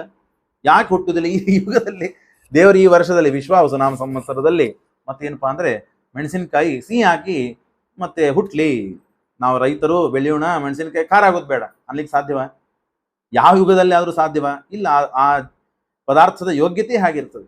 ಹಾಗಾಗಿ ಆಯಾ ದೈತ್ಯರ ಯೋಗ್ಯತೆ ಏನು ಅಂತಂದ್ರೆ ಪರಮಾತ್ಮನ ದ್ವೇಷ ಮಾಡೋದು, ಅನಂತಮಸ್ಸಿಗೆ ಹೋಗುದು, ಆಯಾ ಯೋಗ್ಯತೆ ಇದ್ದವರು. ಹಾಗಾಗಿ ಇಲ್ಲಿ ದೇವತೆಗಳ ಯೋಗ್ಯತೆ ಏನು ಅಂತಂದ್ರೆ ಪರಮಾತ್ಮನನ್ನು ಸಂತೋಷಪಡಿಸಿ ಮೋಕ್ಷಕ್ಕೆ ಹೋಗುವಂತಹ ದೇವತೆಗಳು. ಹಾಗಾಗಿ ಸ್ವಧರ್ಮ, ಆಯಾ ಧರ್ಮ ಅವರವರಿಗೆ ಇರ್ತದೆ. ಯಾಕೆ ಪರಮಾತ್ಮ ಹೀಗೆ ಮಾಡಿಸ್ತಾನಂದ್ರೆ ಅವರವರು ಸ್ಥಾನವನ್ನು ಅವರು ಹೋಗಬೇಕು. ಸ್ಥಾನವನ್ನು ಕುರಿತು ಅವರು ಹೋಗ್ಲಿಕ್ಕಾಗಿ ಇದನ್ನೆಲ್ಲ ಕರ್ಮವನ್ನು ಮಾಡಿಸುವುದು. ಶಿವಶ್ಚನ ಪರಾಗತಿ ಗುರುರ್ ಭವಾನ್ ಹರಿ ಇತಿರಿತಸ್ತಮಾಗದೋ ಜಗಾದು ಸಾಧು ಸಾಧ್ಯತಿ. ಆಗ ಸಂತೋಷ ಆಯ್ತು. ಬೇಷ್, ಒಳ್ಳೆ ಮಾತನಾಡಿದ ನೋಡಪ್ಪ ನೀನು, ಬಹಳ ತುಂಬಾ ಸಂತೋಷ ಆಯ್ತು ನನಗೆ. ಹೀಗೆ ಮಾತನಾಡಬೇಕು. ಮಾತನಾಡಿದರೆ ಶಿಶುಪಾಲ ಏನಾಗಿದೆ ನಿನಗೆ, ಎಚ್ಚರಿದೆಯೋ ಇಲ್ಲೋ, ಯಾವ ಮಾಯೆ ಬಂದು ಒಳಗಾಯ್ತೋ ನಿನಗೆ, ಯಾವ ಮಾಯೆ ಬಡ್ಕೊಂಡಿದೆ, ದೇವರ ಬಗ್ಗೆ ಸ್ತೋತ್ರ ಮಾಡ್ತಾ ಇದ್ದೀನಿ ನೀನು ಅಂತ ಹೇಳಿದಾಗ ಮತ್ತೆ ಗಟ್ಟಿಮುಟ್ಟಾದ ಅವನು. ಏನಿಲ್ಲ, ಏನಾಗಿತ್ತು ಗೊತ್ತಿಲ್ಲ, ಮತ್ತೆ ನಾನು ದೇವರನ್ನ ದ್ವೇಷ ಮಾಡ್ಲಿಕ್ಕೆ ತಯಾರಿದ್ದೇನೆ, ಕಾಜಿ ಮಾಡೋದು ಕಾಣಿಲ್ಲ. ಸದಾ ಪ್ರತೀಪಕಾರೇಣೋ, ಯಾವಾಗಲೂ ದೇವರನ್ನ ದ್ವೇಷ ಮಾಡುವುದು. ಭವಾಯ ಕೃಷ್ಣ ಏತ್ಯಪಿ ಗುರೋ ಪ್ರಸಾದ ಮಾಪ್ನುತಾಂ. ನಮ್ಮ ಗುರುಗಳಿದ್ದಾರೆ ಇಲ್ಲಿ ಜರಾಸಂಧರು, ಅವರ ಅನುಗ್ರಹ ಆಗ್ಬೇಕು, ಪ್ರಸಾದ ಆಗ್ಬೇಕು ಅಂದ್ರೆ ಅವರಿಗೆ ಬೇಕಾದ ಮಾತುಗಳನ್ನು ಹೇಳಬೇಕು, ಅವರು ಸಂತೋಷ ಪಡುವಂತಹ ಮಾತುಗಳನ್ನು ಹೇಳಬೇಕು. ಅದನ್ನು ಬಿಟ್ಟು ಅವರಿಗೆ ವಿರುದ್ಧವಾದ ಮಾತುಗಳನ್ನು ಹೇಳಿದರೆ ಅವರು ನಿನ್ನನ್ನು ಉದ್ಧಾರ ಮಾಡೋದಿಲ್ಲ. ಅವರು ಇಷ್ಟಿದ್ದಾಗ ಅಲ್ಲಿದ್ದ ಜನ ಎಲ್ಲ ಮಾತನಾಡ್ತಾ ಇದ್ದಾರೆ. ರುಕ್ಮಿಣಿ ಅಂತಂದ್ರೆ ಅವರು ಅಯಂ ತ್ರಿಲೋಕ ಸುಂದರ, 3 ಲೋಕದಲ್ಲಿ ಸುಂದರಿ ಯಾರೋ ಅಂತ ಆರಿಸಿ ತೆಗೆದ್ರೆ ರುಕ್ಮಿಣಿ ಸಿಗ್ತಾಳೆ. ಮೊದಲನೇದಾಕಿ ಅಷ್ಟು ಚಲವಿ, ಅಷ್ಟು ಸುಂದರು, ರೂಪವಂತಳು, ಶೀಲವಂತಳು, ಗುಣವಂತಳು ಎಲ್ಲ ಇದ್ದಾಳೆ. ಏನೂ ಮಾಡದೇನೆ ಎಲ್ಲರನ್ನೂ ಗೆಲ್ಲುವ ಸಾಮರ್ಥ್ಯ ರುಕ್ಮಿಣಿಗಿದೆ. ಶಸ್ತ್ರಾಸ್ತ್ರಗಳನ್ನ ಮಾಡಿ ಗೆಲ್ಲುವ ಕಾರಣವಿಲ್ಲ, ಕೇವಲ ನಡೆದರೆ ಸಾಕು ಬಿದ್ದು ಹೋಗ್ತಾರೆ. ಮುಂದೆ ಬರ್ತದೆ ವರ್ಣನ. ಆನೆಗಳ ಮೇಲೆ ನಿಂತು ಯುದ್ಧವಾಡುವಂತಹ ಯೋಧರು ಇರ್ತಾರೆ. ರುಕ್ಮಿಣಿ ನಡೀತಾ ಹೋದ್ರೆ ಅದನ್ನ ನೋಡ್ಬೇಕು ಅಂತ ಬಗ್ಗೆ ಮೇಲಿಂದ ಉದುರಿ ಬೀಳುತ್ತಿರ್ತಾರೆ. ಅಷ್ಟು ಚೆಲುವೆ, ಅಷ್ಟು ಗುಣವಂತಳು. ಮಾತನಾಡಿದರೆ ಸಾಕು ಮೋಹ ಮಾಡಬೇಕು ದುಷ್ಟರನ್ನೇ, ಶತ್ರುಗಳನ್ನೇ. ಅಷ್ಟು ಎಲ್ಲ ಪರಾಕ್ರಮ. ಹಾಗೇನೆ ಈ ಕಡೆ ಪುರುಷರಲ್ಲಿ ನೋಡಿದ್ರೆ ಕೃಷ್ಣ ಇದ್ದಾನೆ. ಆದ್ರೆ ಕೃಷ್ಣ ಅವಾಗ ಖಾರಪುಡಿ ಹಾಕಿ ಅವರನ್ನ ಉರಿಸಿ ದ್ವೇಷ ತಂತಾನೇ ತಾನು ಮಾಡ್ಕೊಳ್ತಾನೆ. ತನ್ನನ್ನು ನೋಡಿದ್ರೆ ಯಾರಿಗೂ ದ್ವೇಷ ಮಾಡ್ಬೇಕಂತ ಅನ್ಸೋದಿಲ್ಲ. ಅಷ್ಟು ಪರಮಾತ್ಮ ಸುಂದರ, ಚಲುವ, ಭಾರಿ ದಶಮಸ್ಕಂದದಲ್ಲಿ ನಾವು ಕೇಳಿಸುತ್ತದೆ. ಆದರೂ ಕೂಡ ಇದಕ್ಕೆಲ್ಲ ಶ್ರೀಮದಾಚಾರ್ಯ ಕೊಡ್ತಾರೆ. ಅವ್ರಿಗೆ ದ್ವೇಷ ಮಾಡುವ ಭಾವನೆನೇ ಇಲ್ಲ ಅಂದ್ರೆ ದ್ವೇಷ ಮಾಡಿಸ್ತಾನೆ ಯಾಕೆ? ಈ ಎಲ್ಲ ಪ್ರಶ್ನೆಗಳಿಗೆ ನಾವು ಉತ್ತರ ತಿಳ್ಕೋಬೇಕು. ಅವನು ಭಕ್ತನೇ ಇದ್ದಾನಲ್ಲ, ಅವನನ್ನ ಭಕ್ತನ ಆಗದೇ ಇದ್ದಂತೆ ಮಾಡಿದ ಯಾಕೆ? ಒಂದು ಗುಂಪು ಇರ್ತದೆ, ಒಂದು ಏನಪ್ಪ ಗುರು ಅಷ್ಟೋತ್ತರ ಒಂದು ಮಂಡಳಿ, ಅಷ್ಟೋತ್ತರ ಮಂಡಳಿ ಯಾರೋ ಒಬ್ಬ ಪಾಪ ಅನಾಸಕ್ತನಾಗಿರ್ತಾನೆ. ಅವ್ರ ಜೊತೆಗೆ ಹೋಗಿ ಅವನಿಗೆ ಆಸಕ್ತಿ ಬರ್ತದೋ ಇಲ್ಲೋ? ಅನಾಸಕ್ತನಾದವನು ಆಸಕ್ತನಾಗ್ತಾನೆ, ಅವನೇ ಮುಂದೆ ಕೂಡ್ತಾನೆ, ಅವನು ಸ್ತೋತ್ರ ಮಾಡ್ಲಿಕ್ಕೆ ಪ್ರಾರಂಭ ಮಾಡ್ತಾನೆ, ಅವನೇ ಮುಂದಾಗ್ತಾನೆ ಎಷ್ಟೋ ಬಾರಿ. ಹೀಗಾದದ್ದು ಕಂಡಿದೆ. ಹಾಗಾಗಿ ದುಷ್ಟನಾಗಿದ್ದರೂ ಕೂಡ ಒಳ್ಳೆ ಜೊತೆ ಸೇರಿ ಒಳವನಾಗ್ಬೋದಲ್ಲ, ಯಾಕೆ ಆಗ್ಬಾರದು ಅಂತಂತೀರಿ ಅಂತನ್ಲಿಕ್ಕೆ ಹೇಳ್ತಾರೆ. ಕೇವಲ ದೇವರನ್ನ ದ್ವೇಷ ಮಾಡಿದರೆ ನಡೆಯುವುದಿಲ್ಲ, ಕೇವಲ ದೇವರ ಭಕ್ತರನ್ನ ದ್ವೇಷ ಮಾಡಿದ್ರೆ ನಡೆಯುವುದಿಲ್ಲ. ದೇವರನ್ನೂ ದ್ವೇಷ ಮಾಡಬೇಕು, ದೇವರ ಭಕ್ತರನ್ನು ದ್ವೇಷ ಮಾಡಬೇಕು. ಇದು ಮಾಡಿದಾಗ್ಲೇನೆ ಅವರವರು ಯೋಗ್ಯವಾದ ಸ್ಥಾನಗಳನ್ನು ಪಡಿತಾನೆ. ದ್ವೇಷಂ ಹೃತೇ ನಹಿ ಹರಿತ್ ತಮಸೋ ಪ್ರವೇಶ ಪ್ರಾಣೇಚತೇನ ಜಗತಿ ಮನುತೌ ಪ್ರಪನ್ನೋ ಅಂತ ಶ್ರೀಮದಾಚಾರ್ಯನೇ ಕೊಡ್ತಾರೆ. ಭೀಮಸೇನ್ ದೇವರು ಪಾಪ ಈ ದುರ್ಯೋಧನಾದಿಗಳು 100 ಮಂದಿ ಒಂದು ಗಿಡದ ಮೇಲೆಲ್ಲ ಕೂತಿದ್ರಂತೆ. ಆಟ ಆಡ್ತಾ ಹಣ್ಣು ತಿಂದೆ ಅದು ಮಾಡಿದೆ ಅಂತ ಹೇಳಿ ಮೇಲೆ ಕೂತಿದ್ರು. ಭೀಮಸೇನ್ ದೇವರು ಜೋರಾಗಿ ಬಂದು ಆ ಗಿಡವನ್ನು ಅಳ್ಳಾಡಿಸ್ಬಿಟ್ರಂತೆ. ನಾವು ಹೂವಿನ ಗಿಡ, ಪಾರಿಜಾತ ಗಿಡ ಅಳ್ಳಾಡಿಸ್ತೀವಲ್ಲ, ಹಾಗಿದ್ದಂತೆ ಆ ದೊಡ್ಡದಾದ ಮರ ಅಳ್ಳಾಡಿಸ್ಬಿಟ್ರಂತೆ. 100 ಮಂದಿ ಮೇಲಿಂದ ಹೂ ಹಣ್ಣುಗಳು ಬೀಳುವಂತೆ ದಬ ಎಲ್ಲ ಬಿದ್ರಂತೆ. ಏನೂ ಕಾರಣ ಇದ್ದಿಲ್ಲ, ಆದ್ರೂ ದ್ವೇಷವನ್ನು ಹುಟ್ಟಿಸಿಕೊಂಡ್ರು. ಯಾಕೆ ಅಂದ್ರೆ ಕೃಷ್ಣನನ್ನ ಅನಾಯಾಸವಾಗಿ ದ್ವೇಷ ಮಾಡೇ ಮಾಡ್ತಾರೆ. ಕೃಷ್ಣನನ್ನ ದ್ವೇಷ ಮಾಡಿದರೆ ಕೇವಲ ಇವರು ಅಂಧನ್ ತಮಸ್ಸಿಗೆ ಹೋಗುವುದಿಲ್ಲ. ಅವತ್ತಿನಿಂದ ದ್ವೇಷ ಶುರು ಆಯ್ತು. ಇವನನ್ನು ಕೊಲ್ಲಬೇಕು, ವಿಷ ಹಾಕಬೇಕು, ಚೂರಿ ಚುಚ್ಚಬೇಕು, ಅರಗಿನ ಮನೆಯಲ್ಲಿ ಸುಡಬೇಕು, ಏನೇನೋ ಅನೇಕ ಪ್ಲಾನ್ಗಳನ್ನು ಮಾಡಿದ್ರು. ಭೋಜನದಲ್ಲಿ ವಿಷ ಹಾಕಬೇಕು. ಅವರಿಗೆ ಏನೂ ತೊಂದರೆನೇ ಆಗ್ತಿದ್ದಿಲ್ಲ ಭೀಮಸೇನ್ ದೇವರಿಗೆ. ಹುಲಿ ಸಿಂಹಗಳ ಜೊತೆ ಆಟ ಆಡಬೇಕು. ಇವನ್ನೆಲ್ಲ ನೋಡ್ತಾ ದೂರ ನಿಂದಿರ್ತಿದ್ವು ಅಂತವೆಲ್ಲ. ಅಂದ್ರೆ ಹೇಳೋ ತಾತ್ಪರ್ಯ, ತಮ್ಮ ಪರಾಕ್ರಮವನ್ನು ತೋರಿಸು, ನನ್ನ ಮುಂದೆ ನೀವು ಬಹಳ ದುರ್ಬಲ ಇದ್ದೀರಿ ಅಂತೂ ಮಾಡೋದು, ಅವ್ರನ್ನ ವಿನಾಕಾರಣ ಎದುರು ಹಾಕೊಳ್ಳೋದು. ಯಾಕೆ ಮಾಡ್ತಾ ಇದ್ರು ಅಂದ್ರೆ ದೇವರನ್ನ ದ್ವೇಷ ಮಾಡಿದ ನೋಡುವುದಿಲ್ಲ, ಭೀಮಸೇನ್ ದೇವರನ್ನು ದ್ವೇಷ ಮಾಡಬೇಕು ಅಂದಾಗಲೇನೆ ಅವರಿಗೆ ಅಂಧನ್ ತಮಸ್ ಆಗ್ತದೆ. ಹೀಗೇನೆ ವಿಪರೀತವಾಗಿ ಕೇವಲ ದೇವರನ್ನ ಪೂಜೆ ಮಾಡಿ ದೇವರಿಗೆ ಪಂಚಾಮೃತ, ದೇವರಿಗೆ ಅಭಿಷೇಕ, ದೇವರಿಗೆ ಗಂಧ ನಿರ್ಮಾಲ್ಯಾದಿಗಳು, ದೇವರ ಸ್ತೋತ್ರ ನಡೆಯುವುದಿಲ್ಲ. ಮಧ್ವಾಚಾರ್ಯರ, ಹನುಮಂತ ದೇವರ, ಭೀಮಸೇನ್ ದೇವರ, ವಾಯುದೇವರ ಸ್ತೋತ್ರ ಆರಾಧನೆಗಳನ್ನು ಮಾಡಿದಾಗಲೇನೆ ಮೋಕ್ಷವಾಗ್ತದೆ. ವಿಷ್ಣುರ್ಹಿದಾತ ಮೋಕ್ಷಸ್ಯ ವಾಯುಶ್ಚ ತದನುಜ್ಞೆಯ. ಶಿವಾಚಾರ್ಯ ನಿರ್ಣಯದಲ್ಲಿ ಬರೀತಾರೆ, ವಾಯುಶ್ಚ ತದನುಜ್ಞೆಯ. ವಾಯುದೇವರು ಏನಾದರೂ ಕೈ ಇಟ್ಟು ಏನಂ ಉದ್ಧರ, ಇವನಿಗೆ ಮೋಕ್ಷವನ್ನು ಕೊಡು ಅಂತ ದೇವರ ಮುಂದೆ ಏನಾದರೂ ಪ್ರಾರ್ಥನೆ ನಮ್ಮ ಪರವಾಗಿ ಮಾಡಿಕೊಳ್ಳಿಲ್ಲ ಅಂತಂದ್ರೆ ದೇವರು ಏನಾದ್ರೂ ಸಾಧನೆ ಮಾಡಿರ್ಲಿ, ಇವನು ನೋಡುವುದೇ ಇಲ್ಲ ಅವನ ಕಡೆಗೆ. ಯಾಕೆ? ನೀನು ಮಾಡಿದ್ದರೂ ನನ್ನ ಭಕ್ತರನ್ನ ಒಲಿಸಿಕೊಂಡಿಲ್ಲ ನೀನು. ಅಂದ ಮೇಲೆ ನಿನಗೆ ಆ ಯೋಗ್ಯತೆ, ಆ ಕ್ವಾಲಿಟಿ ನಿನ್ನಲ್ಲಿ ಇನ್ನ ಬಂದಿಲ್ಲ ಅಂತ ಅರ್ಥ. ನೀನು ಅಪೂರ್ಣನಾಗಿದ್ದಿ. ಹಾಗಾಗಿ ಆ ಯೋಗ್ಯತೆ ನೀನು ಪಡಿಬೇಕು ಅಂತಾದ್ರೆ ನನ್ನ ಭಕ್ತರನ್ನು ಒಲಿಸಿಕೊಳ್ಳಬೇಕು. ಅದನ್ನೇ ಇಲ್ಲಿ ತಿಳಿಸಿಕೊಡ್ತಾರೆ. ಕೇವಲ ರುಕ್ಮಿಣಿ ಮತ್ತು ಕೃಷ್ಣ ಇವರಿಬ್ಬರು ಸುಂದರರೇ ಆಗಿದ್ದಾರೆ. ಆದರೂ ಕೃಷ್ಣ ಅನೇಕ ರೀತಿಯಿಂದ ತನ್ನ ಮೇಲೆ ತಾನು ಸಿಟ್ಟು ಬರುವಂತೆ, ದ್ವೇಷ ಇನ್ನೊಬ್ಬರಿಗೆ ತನ್ನಿಂದ ಆಗುವಂತೆ ತಾನು ಪರಮಾತ್ಮ ವ್ಯವಹಾರಗಳನ್ನು ಮಾಡ್ತಾನೆ. ನಶಕ್ನುಮೋ ನಿವಾರಯಿತು ಶನೇರಮಂ ಕಥಂಚನ. ಇಷ್ಟು ಪರಾಕ್ರಮಿ. ರುಕ್ಮಿಣಿ ಕೇವಲ ಸುಂದರಿ, ರೂಪವತಿ, ಗುಣಮತಿ, ಆದರೆ ಬಲವಂತಳಲ್ಲ. ಕೃಷ್ಣ ಹಾಗಲ್ಲ, ರೂಪವಂತನೂ ಆಗಿದ್ದಾನೆ, ಗುಣವಂತನೂ ಆಗಿದ್ದಾನೆ. ಯಾವ ಸಮಯಕ್ಕೆ ಏನೇನು ಮಾಡಿದರೆ ತಾನು ಗೆಲ್ಲಬೇಕು ಅಂತ ಗೊತ್ತಿದೆ, ಗೆಲ್ತಾನೆ. ಆ ಎಲ್ಲ ಕರ್ಮಗಳನ್ನು ಮಾಡ್ತಾನೆ. ಸ್ವಯಂ ತನಗೆ ಭಾರಿ ಪರಾಕ್ರಮ. ಅನೇಕ ಬಾರಿ ಯುದ್ಧಕ್ಕೆ ಹೋದರೂ ಸೋಲಿಸಿ ಕಳಿಸಿದ್ದಾನೆ. ಹಾಗಾಗಿ ಅತೋನ ದೇಯಮಸ್ಸದೆ ನಭೂಭೃಚಾಂ. ಇಷ್ಟೆಲ್ಲ ಇದ್ದವನಿಗೆ ರುಕ್ಮಿಣಿ ಒಬ್ಳು ಸಿಕ್ಳು ಅಂದ್ರೆ ಮುಗಿದೋಯ್ತು. ಯಾರನ್ನ ಅವನ್ನ ಸೋಲಿಸಿಕ್ ಸಾಧ್ಯ? ಹಾಗಾಗಿ ಒಂದು ಕೆಲಸ ಮಾಡೋಣ, ನಾವು ಇಲ್ಲಿ ಇಷ್ಟು ಜನ ಇದ್ದೀವಲ್ಲ, ನಮಗೆ ಆಸನಗಳು, ಮಕ್ಕಳು, ಮೊಮ್ಮಕ್ಕಳು, ರಾಜರು, ಬಳಗಂದ್ರು ಎಲ್ಲರೂ ನಾವಿಲ್ಲ. ಕೃಷ್ಣನು ಬಳಗನೇ ಆಗ್ಬೇಕು. ಆದ್ರೂ ಅವನಿಗೆ ಒಂದು ಆಸನ ಕೊಡೋದು ಬೇಡ. ಕೃಷ್ಣ ಬರ್ತಾನೆ ಅಂತ ಒಂದು ಸಿಂಹಾಸನ, ಒಂದು ಕುರ್ಚಿ, ಚೇರು, ಒಂದು ಸ್ಥಾನ, ಒಂದು ಚಾಪೆ ಹಾಸಿಡೋದು ಬೇಡ ಬೇಡ. ಎಲ್ಲ ಸೀಟ್ಗಳು ಬುಕ್ ಮಾಡಿಬಿಡೋಣ. ಕೃಷ್ಣ ನೋಡ್ತಾನೆ, ಆಚೆ ಈಚೆ ನೋಡ್ತಾನೆ, ಒಂದು 2 ನಿಮಿಷ ಮಾತನಾಡ್ತಾನೆ. ಅವನು ಹಾಗೆ ನಿಂದಿರ್ಲಿಕ್ಕೆ ಸಾಧ್ಯ ಇಲ್ಲ, ಅವನಿಗೂ ಮತ್ತೆ ಒಂದು ಪ್ರತಿಷ್ಠಾ ಇದೆ. 1-2 ನಿಮಿಷ ನೋಡ್ತಾನೆ, ಎಲ್ಲೂ ಆಸನ ಇಲ್ಲ ಅಂದ್ಮೇಲೆ ಹೋಗ್ಬಿಡ್ತಾನೆ, ಮನೆಗೆ ಹೋಗ್ತಾನೆ. ಅವಮಾನ ಆಗ್ತದೆ ಅವನಿಗೆ, ಅವಮಾನ ಮಾಡೋಣ, ಮನೆಗೆ ಹೋಗ್ತಾನೆ. ಆರಾಮ್ ರುಕ್ಮಿಣಿಗೆ ಶಿಶುಪಾಲನ ಕೊಟ್ಟು ಮದುವೆ ಮಾಡಿಬಿಟ್ರೆ ಆಯ್ತು ಅಂತ. ಹೀಗೆ ಎಲ್ಲರೂ ಇದ್ದವರು ಬಲದಿಂದ ಅಂತೂ ಗೆಲ್ಲಿಕ್ಕೆ ಸಾಧ್ಯವಿಲ್ಲ. ಹೀಗೆ ಕುಕರ್ಮವನ್ನು ಮಾಡೋ ಹಾಗೆ ಕುನೀತಿಯನ್ನಾದ್ರೂ ಮಾಡಿ ಕೃಷ್ಣನನ್ನ ಗೆದ್ದು ರುಕ್ಮಿಣಿಯನ್ನ ಶಿಶುಪಾಲನೆಗೆ ಕೊಟ್ಟು ಮದುವೆ ಮಾಡಿದ್ರೆ ಆಯ್ತು ಅಂತ ಅಲ್ಲಿದ್ದ ಆ ಸಾಲ್ವ ಎಲ್ಲರೂ ಅನೇಕ ಮಂದಿ ಈ ರೀತಿಯಾಗಿ ಒಂದು ವಿಚಾರ ಮಾಡ್ತಾರೆ. ನಚಾಸ್ಯತಿ ಕ್ಷಿತೋ ಕ್ವಚಿತ್ ವಿಮಾನಿತ ಪುಮಾನ್ ಪುರೋಹರಿಹಿ ವರಾಸನಸ್ತ ಬುಬುರ್ಜಾಂ ಸಮಾನಿನೋಯ್ ದೇವತೆ. ಇಷ್ಟೆಲ್ಲ ನಡೀತಾ ಇದೆ. ಅಷ್ಟರೊಳಗೆ ಆ ಭೀಷ್ಮಕ ರಾಜ, ರುಕ್ಮಿಣಿ ದೇವಿಯ ತಂದೆ, ಆ ಭೀಷ್ಮಕ ರಾಜನ ತಮ್ಮಂದ್ರಿದ್ದಾರೆ ಇಬ್ರು. ಯಾರವರು? ಕ್ರಥ ಮತ್ತು ಕೌಶಿಕ ಅಂತ ಹೇಳಿ ಇಬ್ರು. ಅಂದ್ರೆ ರುಕ್ಮಿಣಿ ದೇವಿಯ ಕಕ್ಕಂದ್ರು, ಕಾಕ, ಅವರಿಬ್ರು ಇದ್ದಾರೆ. ಅವರಿಬ್ರು ಈ ಎಲ್ಲ ಸಂಚು ಮಾಡಿದ್ದನ್ನು ನೋಡಿದ್ರು, ಕೇಳಿದ್ರು, ತಿಳಿದಿದ್ರು. ಹಾಗಾಗಿ ಆ ಕೃಷ್ಣನನ್ನ ಬಂದ ಕೂಡಲೇ ಅವ್ರು ಕರೀತಾರೆ, ಬಾಯ್ಲಿ ನಾನು ಒಳಗೆ ಕರ್ಕೊಂಡು ಹೋಗ್ತೀನಿ, ನನ್ನ ಮನೆಗೆ ಬಾ ಅಂತ ಹೇಳಿ ಅವ್ರ ಮನೆಗೆ ಕರೆದುಕೊಂಡು ಹೋಗಿ ಸ್ವಾಗತ, ಅರ್ಘ್ಯ, ಪಾದ್ಯ, ಆಚಮನಗಳನ್ನೆಲ್ಲ ಕೊಟ್ಟು ಕೂಡಿಸಿ. ಯದ್ಯಪಿ ಇಲ್ಲಿ ಇವರು ಶ್ರೀಮದಾಚಾರ್ಯ ಒಂದೊಂದು ತಾತ್ಪರ್ಯ ಹೇಗಿದೆಯಲ್ಲ, ಇದನ್ನೆಲ್ಲ ಓಡಿಸ್ಲಿಕ್ಕೆ ಸಾಧ್ಯ ಇಲ್ಲ, ಬಿಡಿಸ್ಲಿಕ್ಕೂ ಬಹಳ ಸಮಯ ಬೇಕಾಗ್ತದೆ. ಇವರಿಬ್ರು ಯಾರು? ಒಂದೇ ಒಂದು ಶ್ಲೋಕ ಇರ್ತದೆ, ಅವರ ಹಿಂದಿನ ವೃತ್ತಾಂತ, ಪೂರ್ವ ಜನ್ಮದಲ್ಲಿ ಏನಾಗಿರ್ತಾರೆ, ಏನು ವರಶಾಪಗಳಿರ್ತದೆ, ಆ ವರಶಾಪದಿಂದ ಈ ಜನ್ಮದೇ ಅವರು ಏನಾಗಿದ್ದಾರೆ, ಯಾರಿಂದ ಸತ್ರು, ಯಾರನ್ನ ಕೊಂದ್ರು, ಇಷ್ಟೆಲ್ಲ ಹೇಳಿ ಮುಗಿಸ್ಬಿಟ್ಟಿರ್ತಾರೆ. ಈ ಪಿಕ್ಚರ್ ಬರೋಕ್ಕಿಂತ ಮೊದಲೇ ಟ್ರೈಲರ್ ಅಂತ ಇರ್ತದಲ್ಲ, ಆ ಟ್ರೈಲರ್ ಮೊದಲೇ ಶ್ರೀಮದಾಚಾರ್ಯ ಕಂಡಿಟ್ಬಿಟ್ಟು ಈಗಿನವ್ರು ಈಗ ತೆಗಿತಿದ್ದಾರೆ. ಹೇಳೋ ತಾತ್ಪರ್ಯ ಇಷ್ಟು ಸೂಕ್ಷ್ಮವಾಗಿ ಸೂತ್ರಕಾರರು ಸೂತ್ರಕಾರರಿಗೆ ಮತ್ತು ಟಿಪ್ಪಣಿಯನ್ನು ಬರೆದವರು. ಹಾಗಾಗಿ ಎಷ್ಟು ಬೇಕು ಅಷ್ಟೇ ಮಾತನಾಡಬೇಕು.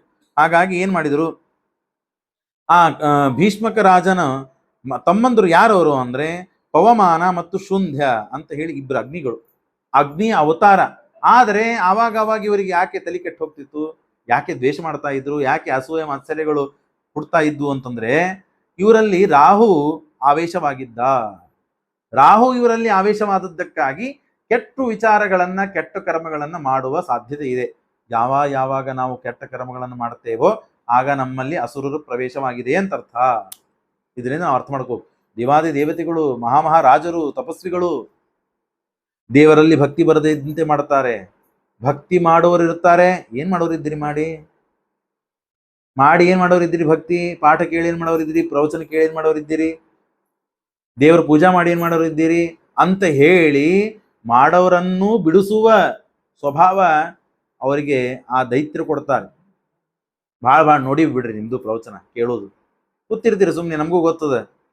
ಹೊಂಟ ನೋಡ್ರಿ ವಶಿಷ್ಠ, ಮಡಿ ಮಾಡೋನಿಗೆ ಸ್ವಲ್ಪ ಏನೋ ಚುಚ್ಚಿಬಿಡು, ಮಾತನಾಡ್ಬಿಡು, ಮಾಡೋನನ್ನು ಬಿಡಿಸ್ತಾರೆ.